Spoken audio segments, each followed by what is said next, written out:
It's November 22nd, 2012. I'm Eric Damer speaking here with George Hollinger. George, thanks for coming in for a chat. So, George, I gather you were not born in the Burnaby area, but you did spend quite a bit of time. So, how did you first come to this corner of the world? Well, when I got out of the Navy, or the Reserve Navy, I started traveling around by motorcycle, and I spent 7 years on the road. And then I thought California was the end of the rainbow, and it wasn't. So I kept traveling, and then I came north, and I found British Columbia, and I fell in love with it. I think a lot of people have. Yeah, I can see why. Yeah, except for the rain, maybe. Well, the rain doesn't bother me whatsoever. I don't mind the rain. Yeah, and you sort of lived in different parts around the Lower Mainland area. When I first came here, I had an address from somebody in California, and they put me in touch with a family in Richmond, in Lulu Island. And they had a place where they rented out rooms. So I rented a room there for a little while until I got settled. And then I moved away again, went down to Oregon for a little while, because I liked Eugene, Oregon as well. That was second. Eugene, Oregon was number 2.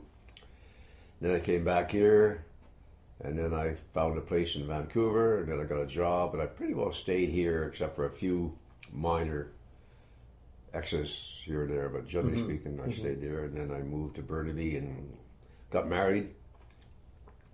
Found a local girl, got married, and then we bought a house in Burnaby at around mid-70s, I would guess. Not exactly sure when. Yeah, and so during the time you were sort of in and out, I gather one of your hobbies was racing. Was it motorcycle racing? Both cars and motorcycles. Cars and motorcycle racing, and one of the stops was in Burnaby. A lot of us have heard about the Digney Speedway, but not many of us know really much about it. Well, Digney Speedway, that was somewhere around the area of McPherson Avenue. I couldn't find it today to save my life. And they did a lot of it was a short track, did mostly dirt track racing. In fact, all dirt track racing was a dirt track. And there was a few exhibition races. And the motorcycle organization, CMA, Canadian Motorcycle Association, they had a charity race there, which I raced only once. And I have no idea what the charity was for. I would imagine it was in the late 50s, the race was, 58, 57, somewhere. So I raced at Digney Speedway once. But it was very popular race. A lot of guys raced, a lot of cars. Not many motorcycles, a lot of cars. So what did it actually look like? Was it like it was an oval? A dirt track, an oval. I think it was only a quarter mile. I may be wrong about that. And stands around the quarter outside? Mile. Or? Yeah, there was not stands all the way around. There were stands partially around. And a little fence, like a school ground fence around to try to keep the spectators safe. And it was a very short track. And the corners were a little bit banked. Okay. And on the motorcycles, you had to take the brakes off. You can't use brakes on them. You have to drift around the corners. Oh, really? So this wasn't our thing. So we didn't have motorcycles specifically for that. So we had to sort of semi-modify them. So literally you remove the brakes. You take the brakes right off, and you slow down by just drifting around the corner, sliding and straightening out. And that kind of stuff. But I only did that once. So don't know much about it. And are these wild and crazy races? Lots of people potentially... No, I don't remember anybody getting hurt there. There was only about 6 or 7 of us. I can't remember how many. There was only about 6 or 7 that wanted to take the trouble to modify their machines. But I don't remember anybody getting hurt. I don't even remember anybody getting hurt even in the car races. We used to go to the car races on Saturday night just for entertainment. And go down there with a couple of bottles of beer and watch them, but I don't remember anybody getting hurt at Digney. It's possible, but I don't remember anybody getting hurt. And what actually do you race? What was your motorcycle? The one I raced at Digney, or one I raced? Digney and in general. Well, the one I raced on the racetracks at Abbotsford and California and Quebec and Ontario and what have you was what they call a matchless G45, and the one I raced at Digney was I worked for a motorcycle shop at the time, British Motorcycles, and they lent me what they call a James, small capacity machine. So about what displacement? 125. 125 is quite small. Yeah. Well, it had to be small. I mean, too much power. The G45, we would have killed you on a G45. Oh, really? So the James was modified, so we just did, like I said, it was just a charity race. But the racing motorcycle I traveled with was what's called a matchless G45. And is that on a paved surface? Yeah, that was like road racing. Yeah. So Digney was a dirt track. Yeah, dirt so track. A different kind of... very short. Yeah. I think it was only a quarter mile. Very, very short track. Whereas most of the road racing circuits we were on were mile and a half minimum. And like SIR down in Seattle, I think that was about 2.5 miles or 2 miles. I can't remember, but... And does a dirt track get pretty dirty as you're going around? Oh, yeah. Oh, yeah. Especially if it's rain. Not only that, but they used to have to grade the track every so often, because when you go around the corner, you just push all the dirt up against the dirt. You go up against the fence maybe 2 feet high. You know, so they had to regrade it. So it was a very loose gravel track. And was it popular? Did a lot of people come out to that place? Oh, yeah. Saturday night, a lot of people came out there. You know, oh, yeah. It was cheap entertainment. I can't remember how much it cost to get in. Oh, no, they was very popular for a while. I guess development killed... I have no idea why, but I guess development killed them, you know. I mean, I guess the land became too valuable even in those days, I guess. I can't remember its demise. I think it had about a 15-year run. It started off as midget racing, and then that kind of petered out and then became more stock car. Yeah, they had what they call quarter midget. Quarter midget. Yeah. The cars weren't very big. They're only about as long as this room, if that. But it was very popular. A lot of guys did it. Mostly locals, or did people come from far away? People came from other parts of the country and the States.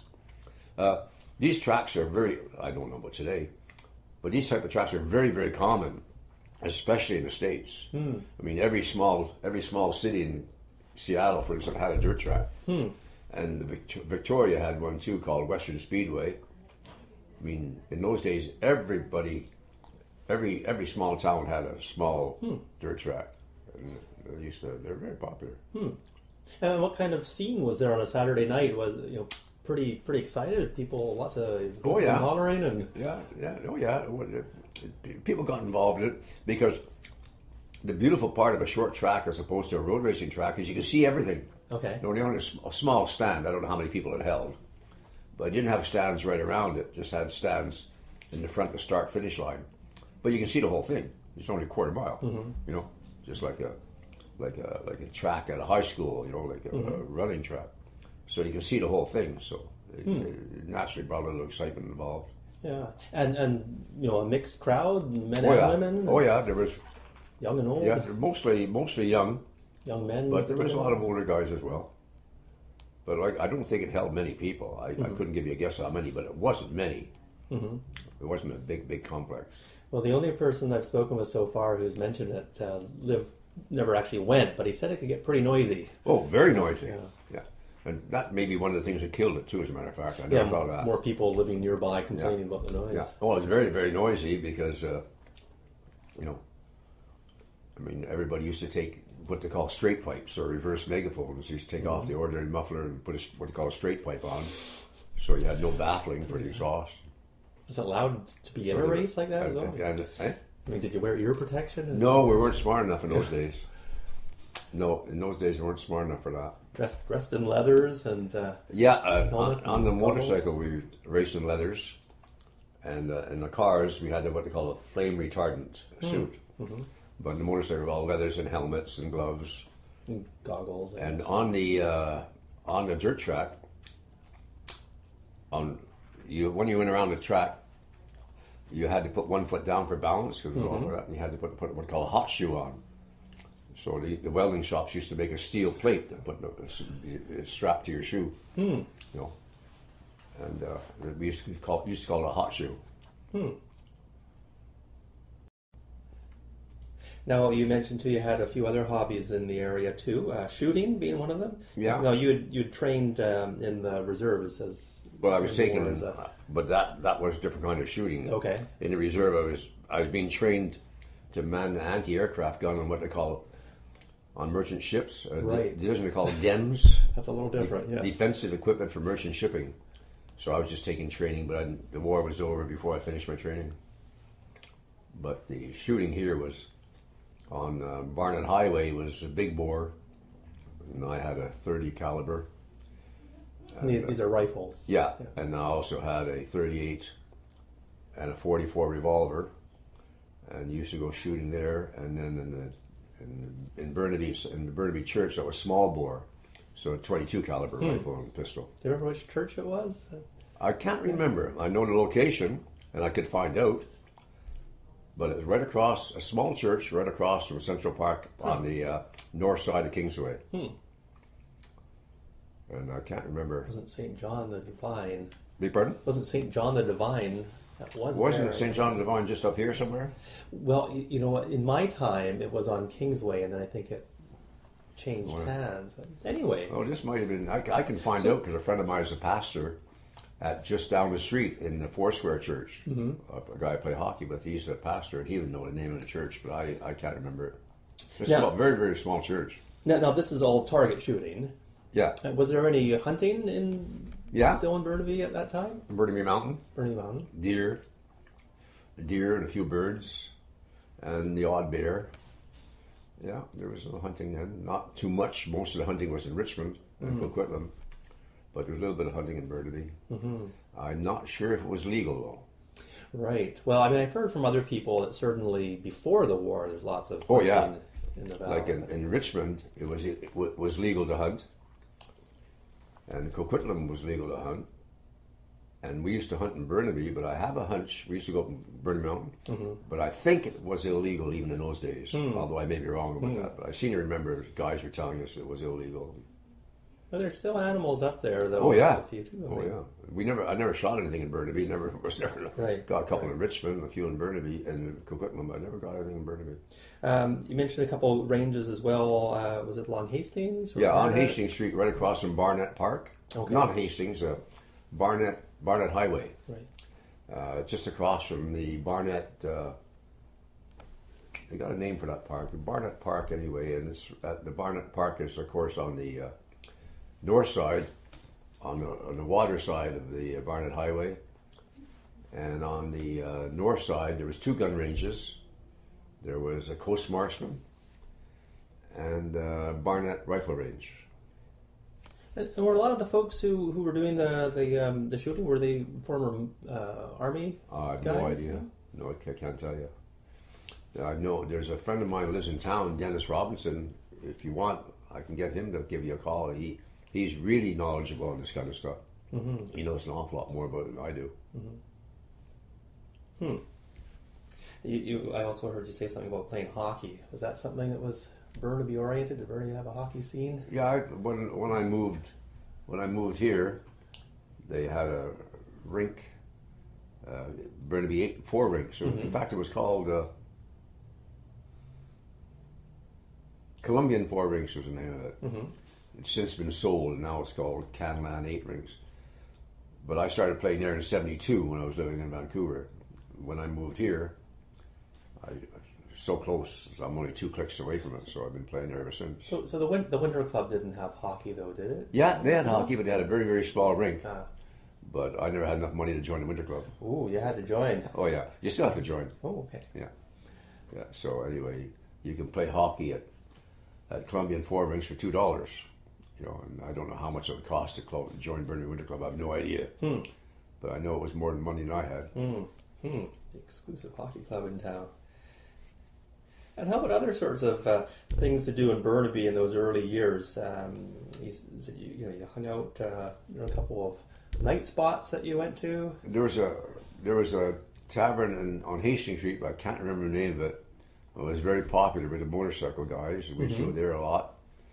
And there was a place on Kingsway, on the south side of Kingsway, that was also very popular, but I can't remember the name of it. And what went on in a tavern or pub or bar in those days? I get the impression that Burnaby was not a very party type town in some ways. Oh, when you're only 25 or some odd years old, it doesn't make any difference. But no, I can't remember any horror stories. But these places serve beer, did they? Yeah. They serve beer, and they used to have what they call.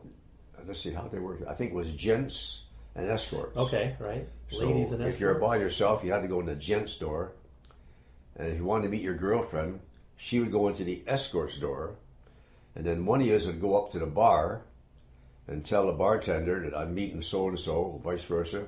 And then they would page the other person.